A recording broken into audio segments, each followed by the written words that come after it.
Zach Reynolds alongside Luke Hamilton and Oilers head coach Rob Murray for this virtual coaches show this week, beginning with February 15th yesterday. And we look ahead today, some news announced by the league and us as well that Danny Moynihan ended up winning Player of the Week, had a 7-point outing, was +6.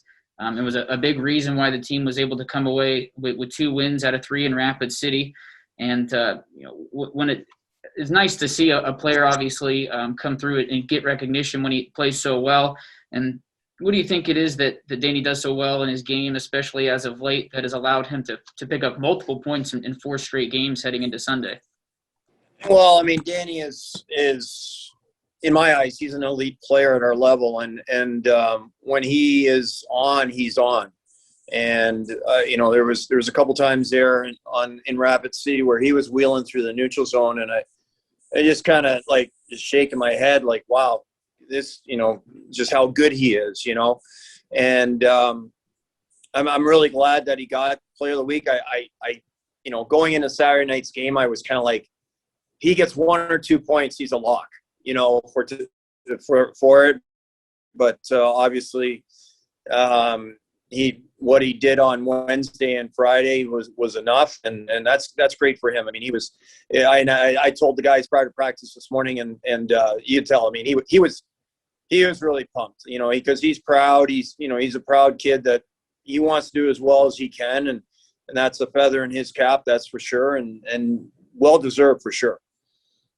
And having Moynihan back, it really adds, of course, so much to the whole entire top line. You've got a guy like Samper also coming back in a similar fashion from the protocol list. And a guy like Pleskach has really elevated his game because of his line mates again. And talk a little bit about how well that line meshes and kind of how they're able to complement each other. As a guy like Pleskach, of course, he's done it all his whole career, but he can elevate everybody else on the ice for sure with his vision. Yeah, I mean, it's really important for us to have that, I guess, the determined first line.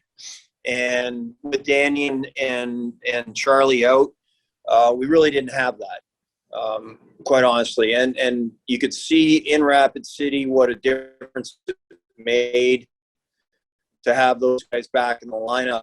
Even though it's only 2 bodies, it made a huge difference, and not only in the wins, but also in the loss. I mean, I would say Danny was spectacular Wednesday and Friday, and Danny was maybe average on Saturday. And you can just see the reason why we didn't come out with the win, and that's where I think probably not part of your question, Luke, but we need some secondary scoring. And, you can't depend on Pleskach, Samper, and Moynihan every night. They're going to give it everything they can. They're trying to be those guys, but it's just not going to happen every night. So you need some other guys to step up. And that's one of the things that was noticeable on Saturday night. As far as Adam goes, I think he's looking at this. He's at the tail end of his career. You'd ask him, he'd probably want to play 10 more years. Yet his attitude from get-go this season was he knew, like, with the player pool that's out there, and potentially which hasn't come to fruition. We expected a lot of American League contracts, which you can look around the league. It's more on the eastern side than maybe on the western side that there's a lot of American League contracts. As of right now, I mean, Derny's are the only one that we have. So you could almost see there was a little bit of fire in Plush to prove that he could play maybe in a better ECHL league this year. And he's definitely, we know from 2 years ago how well he played, and then last year his struggles at the beginning of the season, but end of the day, it all kind of evened out. But this year he was a man with a mission right off the hop. First day of training camp, I mean, I noticed it. Like, it was like he's not going to get pushed out. Like somebody might say, oh, you're too old. Like when are you going to hang him up? He's not getting pushed out until he has to. And that was the attitude I found with Adam right off the hop this year. And it's basically been that way from day one, and you can see that he's playing and the way he's playing. And then obviously playing with Danny and Charlie doesn't hurt. Yet he's complimenting them also, and that's a big thing. You know, the three of them complement each other. And with the secondary scoring, we saw a couple of guys that didn't make the trip to Rapid City due to some minor knocks in both Gates and Darby Llewellyn. And do you kind of have a timetable for them? Is there a potential chance that we could maybe see them at some point this week, whether it be Wednesday or on the weekend games against Wichita? I would expect so, Zach. They both skated this morning in practice, full practice, and I think it's just I gotta have a talk with Steve Lintern, just make sure that we're they are ready to go, and they both look fine this morning. I mean, they didn't have major injuries, and so just enough to keep them out for last week in Rapid City. So I would fully expect to see both of them in the lineup this week, whether it be tomorrow night on Wednesday or going forward Friday, Saturday. But they're both available as far as I know, and unless something was to change, I would expect that they would be available to me this week. You got a couple of power play goals over the weekend against Rapid City, and it was a power play unit that just didn't see Brent Gates, of course, on that right circle. With the adjustments, kind of with the special teams unit, did you see anything new that you liked, and maybe did you see anything that maybe could spark something in a guy's game to maybe elevate them to get some more depth scoring overall, whether that be 5-on-5 or on the power play continued down the road? Well, I think that one of the things, Charlie, I had Charlie Sampier on the first power play. We practiced power play this morning. I left it the same way. He's not necessarily the guy that I would go to. Not that he can't do it, but he's probably not a top line power play guy. He just hasn't shown it throughout his career yet.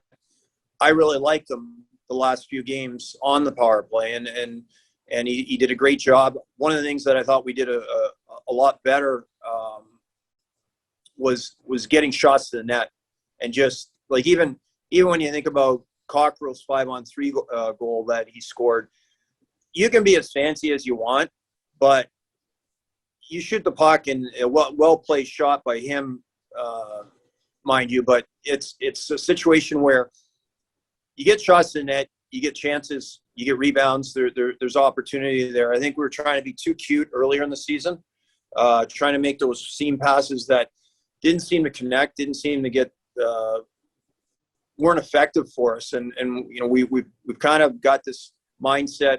We do move the puck, yet given the opportunity to shoot, we're going to take that opportunity. And I think maybe overall, that's probably one of the reasons that we've been scoring a little bit more on the power play. It's still not where I'd like to see it. I think going into the game on Saturday night, we're at 12%, I believe. And, you really want to be upwards of 20%.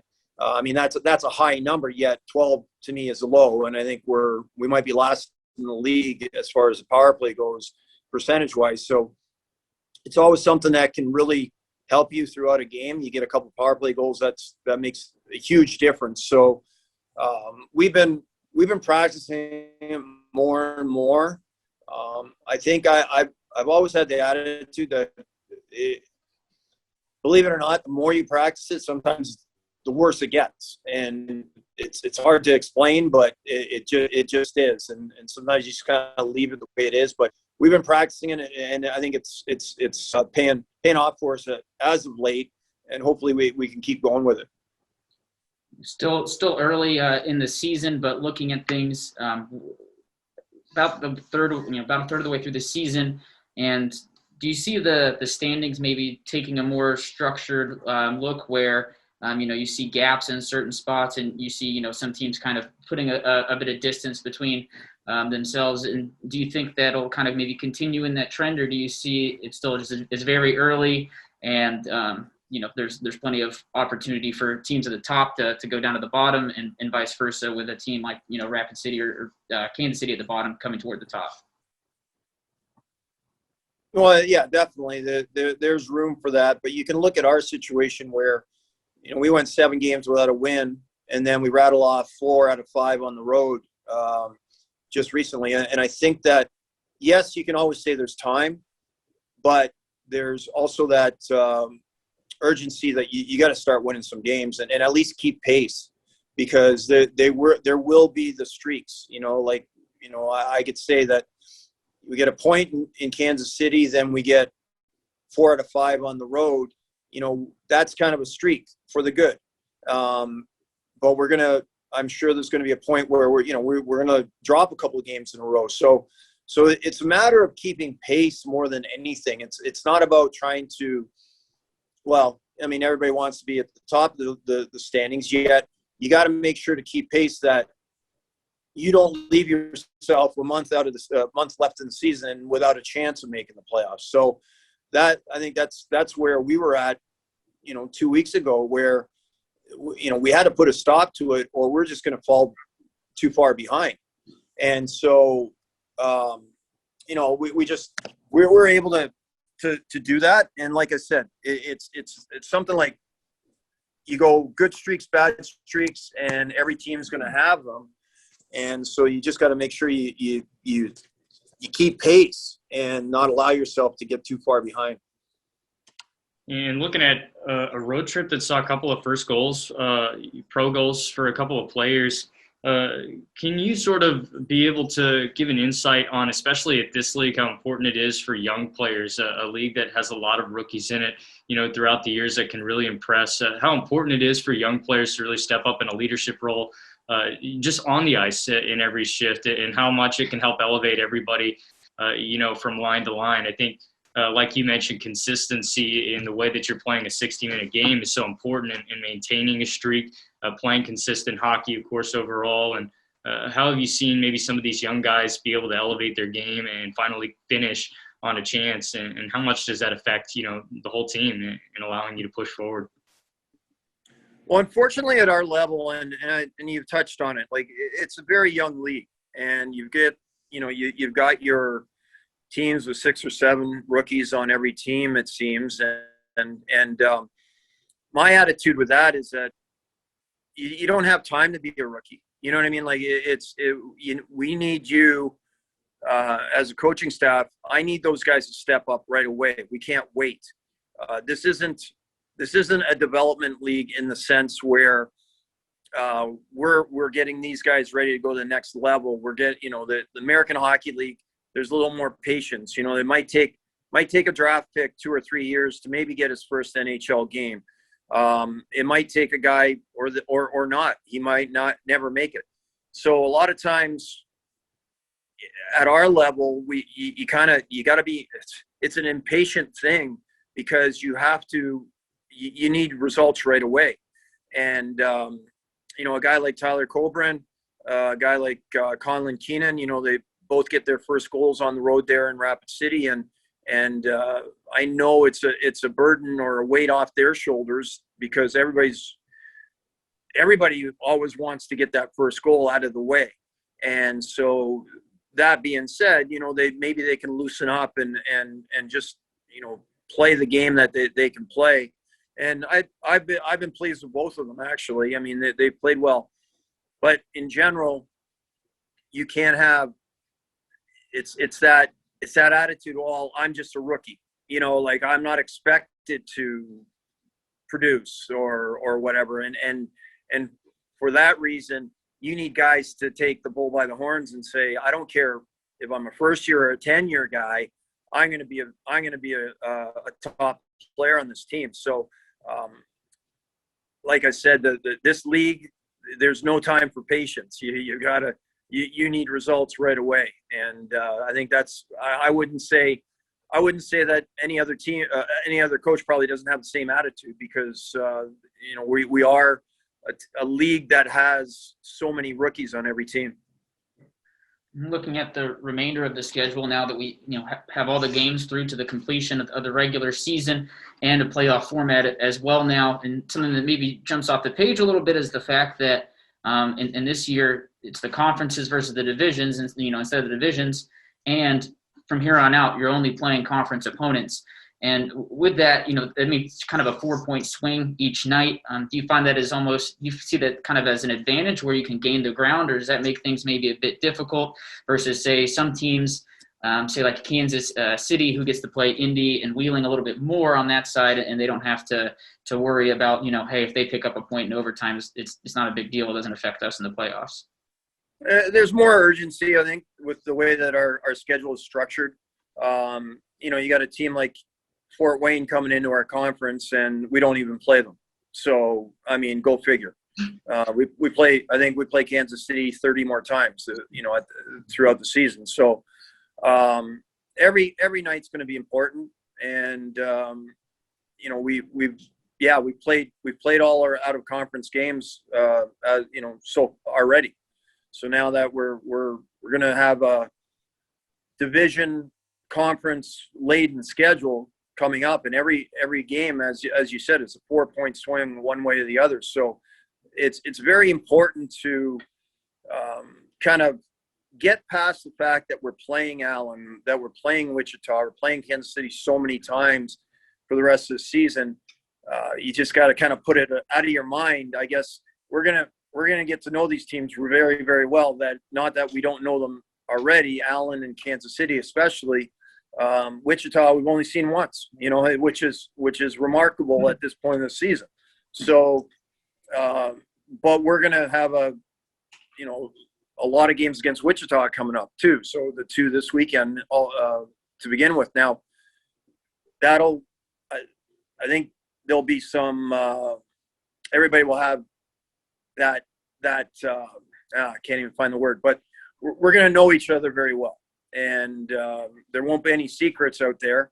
You just got to go out and win games.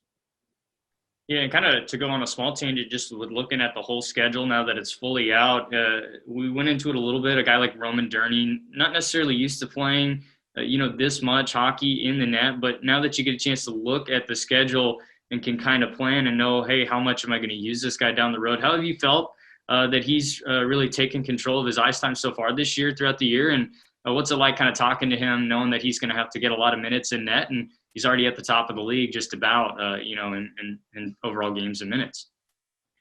Luke, I don't even know who we play next week, so I don't plan that. I don't plan that far ahead. Okay, but obviously Roman, he's earned his opportunity to play a lot, and he'll play tomorrow night, and we'll see going into the weekend. But we talked. The three of us talked about that he had only played 14 games last season. It wasn't necessarily because he couldn't, he just didn't. And so maybe we're putting a little bit too much emphasis on how much he's going to play. He's a big, strong kid. Like he's not wearing down. He's ready for the up for the challenge. And he's shown that so far.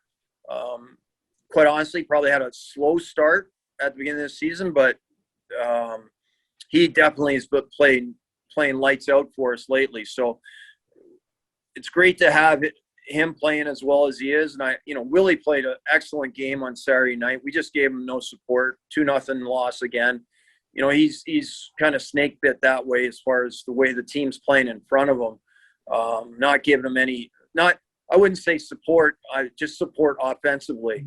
And but that'll come in time, and he'll get his wins going forward too. So my confidence in our goaltending tandem right now is very, very high, and I think that I don't know that I had that feeling at this point of the year last year, and I think Willie's always been the consistent, and I don't know that the guys that were here, although they had good games, there wasn't the consistency that Roman has shown this season, and is definitely, in my mind, I don't see why it would change. He's going to keep playing the way he is. He's a very, very lovable kid. Like I can't cheer more for him. Like he's a great teammate. Just loves to be at the rink, and it really, I think it wears off on, or it rubs off on his teammates also. I mean, they appreciate that out of him. peeking ahead to tomorrow's game, it's a Kansas City team, and do you see that there's maybe some similarities between your team and Kansas City's team, at least in regards to top line coming up with a large percentage of the goals and being a line that no team has really been able to figure out and slow down consistently, at least, is similar with our top line. And with that as well, they've been a team that has struggled in some games, but then come out and kind of blown the doors off some teams right afterward. Do you see that as kind of a similar comparison to what maybe at least the trend of what this season has been for your team? Yeah, similarities, I would say, and I would hope that other coaches think this of our team, but I really feel like Kansas City, they work hard. They're a hardworking team. They've got good speed up front. As you mentioned, their top line is a top line. I mean, they're very good. Estevan in the middle. I mean, he's one of the better players in the league at this point. So, I think that the similarity is there as far as, like you said. I think maybe in a comparison too, they don't necessarily fill the net every night either. They're not a team that scores a lot. But just in general, I would say I would deem them as a hardworking team, and from top to bottom, and they bring it every night, and probably for that reason, you're always in a game against them.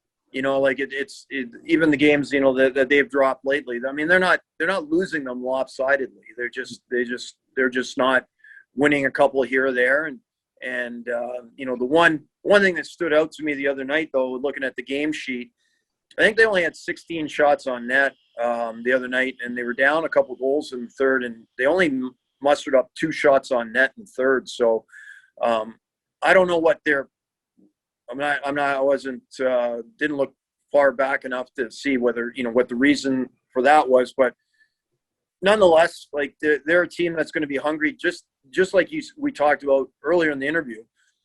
They see where they are in the standings, and they know that there's got to be an urgency to get going here, and but it can't be at our cost. And we got to make sure that we're ready to go and get rolling again back at home. That was one of the things that we were doing very well. I mean, we had a very good record at home, and then we dropped 4 or 5 in a row at home, and that's unfathomable, really. I mean, you just can't do that. And so we got to get back on a roll with these home games that we have this week. And kind of getting some of the structure back over the weekend, just offensively, and then, of course, having the shutout, in the most recent game. Was there anything that you may have noticed, in that result that you were able to emphasize this week, instead of just getting back to that consistency with the offense that you can carry on against Kansas City tomorrow night? Yeah, well, you guys jinxed me, that, right? What we do? Well, you guys, we were talking about how much scoring we were doing before the game on Saturday, and then we get shut out. It's a broadcaster's jinx. You guys got to watch. You got to watch your questions. But we'll work around them. Yeah. We didn't have. We got home late on Sunday. We were actually lucky to get home because all the airports through Texas were closed down, and we were supposed to go through Texas, but we were able to reroute ourselves direct out of Denver. So we were able to get home Sunday night. We did not practice yesterday, so today was our first day back on the ice, but I think that with the lineup that we have potentially with Gates and Llewellyn coming back, and I released Nick Minerva this morning, more so not due to his play, but it just, we had 9 defensemen. I mean, I can't carry 9 defensemen. I'd rather bring in another forward to have kind of in the stable. So he understood that, and he was disappointed, but that's the way it works with at our level. And but we had a really good practice today, and system wise, and the continuity of the team. We're playing a good brand of hockey. Saturday night, I just felt that probably, and I've used the word a couple times already in this interview, there was more of an urgency from Rapid City. And I hate to say it, but there was almost that complacency on our part where we was like, well, we won 2 and, it's good enough. And maybe it was just a little bit, we didn't have the pushback that we needed on Saturday night. We're only down 2 going in the third period on the power play. I mean, we could have changed the course of the game right there, which we didn't. But overall, I don't know that we generated much on Saturday night. And that was the difference in the game. And they played a better game. I'll tell you right now, Rapid City was much better on Saturday than they were on Friday and Wednesday. But again, there's a team facing a sweep of 3 games at home that came out with the urgency that maybe we lacked a little bit. Again, a little bit complacency because we had gotten 4 out of 6 is good, which when you come away from it, yeah, I mean, it was excellent. I mean, we got 8 out of 10 in the last 5 games. So on the road. So we'll take that. It just wasn't, I was hoping for a little bit more pushback by the team on Saturday night, which we didn't get, but we move on, and there's a new day and new game tomorrow night. Talked about Kansas City earlier and what they're like as a team. We've only seen Wichita once this year. Last season, a few high-scoring affairs against them, and it seems like they have quite a different roster makeup this year than they did last year. Maybe the only exclusion being between the pipes. But with that, what do you expect to see out of this team from what you've seen maybe by watching some of their games already this year, and just from knowing what Bruce Ramsey's teams bring to the table? Well, I mean, you even look back when you talk about differences in the season, Zach, differences in their lineup from day one to, the first game of the season against us to what they have now. So there's a lot of guys, we talk about the familiarity between teams in our division and conference and whatnot.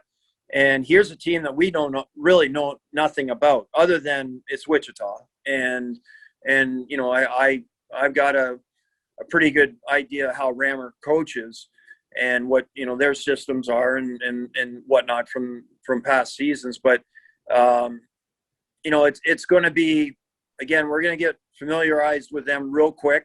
And I haven't watched a game of theirs in a bit, and I'm going to take the time this week to do that prior to our game on Friday and Saturday. But it's a different team this year, definitely. I mean, I think they're a lot more. There's not as many holes per se as they might have had in the past, and they're a much stronger team. I mean, their record shows it, that's for sure. And they're a much stronger team than they were last year, even though on any given night they could beat anybody. But I think we had a good run against them last year, but a lot stronger team this season, that's for sure. Well, I think that's all we got for you. Anything that you'd like to add ahead of Wednesday's games or the games coming up this weekend? No, I'm good, guys. All righty. Well, thanks as always for taking the time to do this, and we'll catch up with you tomorrow for the pregame. All right, thanks, guys. See ya. Thanks, Coach. See ya.